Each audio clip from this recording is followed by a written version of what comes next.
ॐ श्री परमात्मने नमः। अथ चतुर्दशोऽध्यायः। गुणत्रयविभागयोगः। श्रीभगवानुवाच परं भूयः प्रवक्ष्यामि ज्ञानानां ज्ञानमुत्तमम् यज्ञात्वा मुनयः सर्वे परां सिद्धिमितो गताः। इदं ज्ञानमुपाश्रित्य मम साधर्म्यमागताः। सर्गेऽपि नोपजायन्ते प्रलयेन व्यथन्ति च। मम यो निर्महद्ब्रह्म तस्मिन् गर्भं दधाम्यहम्।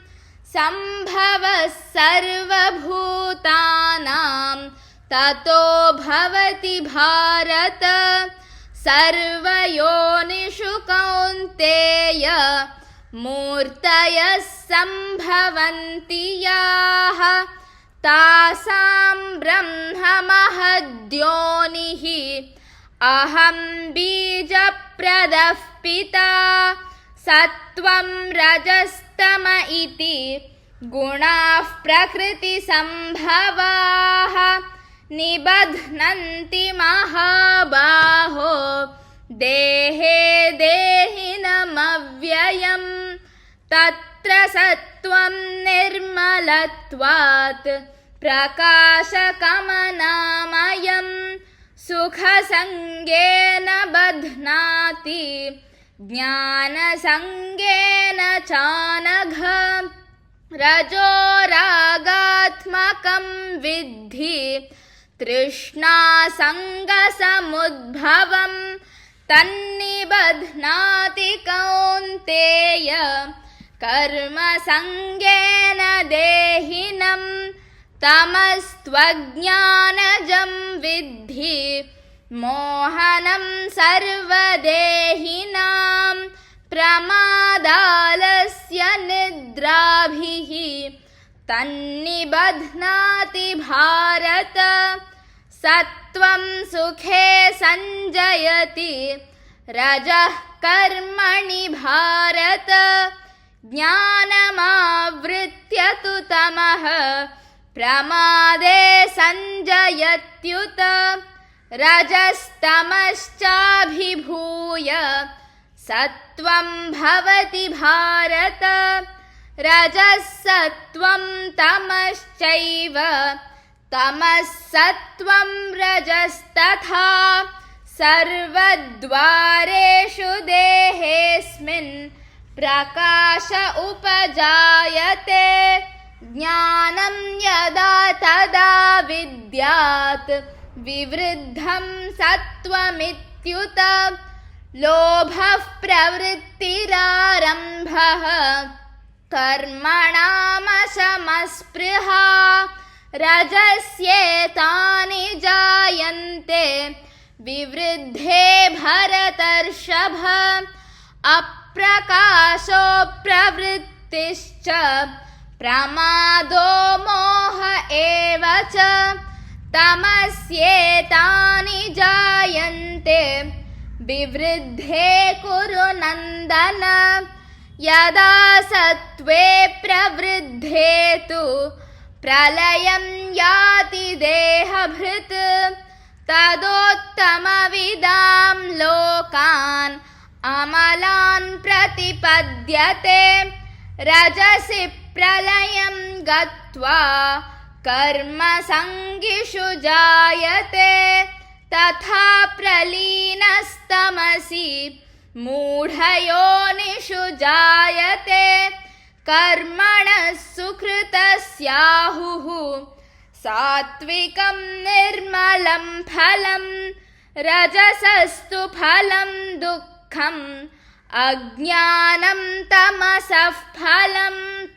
सत्त्वात् सञ्जायते ज्ञानं रजसो लोभ एव च प्रमादमोहौ तमः भवतो ज्ञानमेव च ऊर्ध्वं गच्छन्ति सत्त्वस्थाः मध्ये तिष्ठन्ति राजसाः जघन्यगुणवृत्तिस्थाः अधो गच्छन्ति तामसाः नान्यं गुणेभ्यः कर्तारं यदा द्रष्टानुपश्यति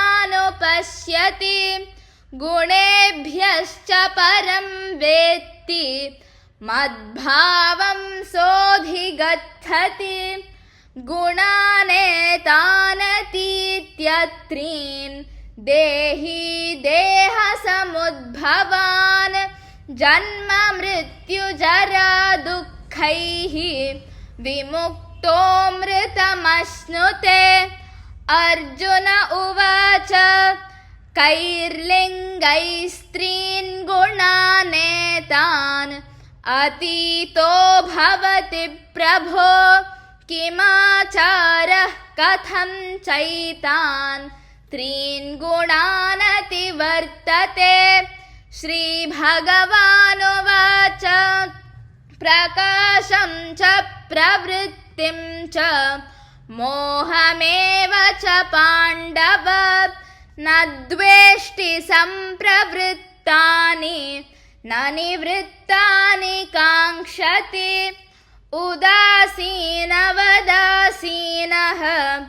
गुणैर्यो न विचाल्यते गुणावर्तन्त इत्येव योऽवतिष्ठति नेङ्गते। समदुःखसुखस्वस्थः समलोष्टाश्मकाञ्चनः तुल्यप्रिया प्रियो धीरः तुल्यनिन्दात्मसंस्तुतिः मानापमानयोस्तुल्यः तुल्यो मित्रारिपक्षयोः सर्वारम्भपरित्यागी गुणातीतः स उच्यते। मां च यो व्यभिचारेण भक्तियोगेन सेवते सगुणान् समतीत्यैतान् ब्रह्म भूयाय कल्पते।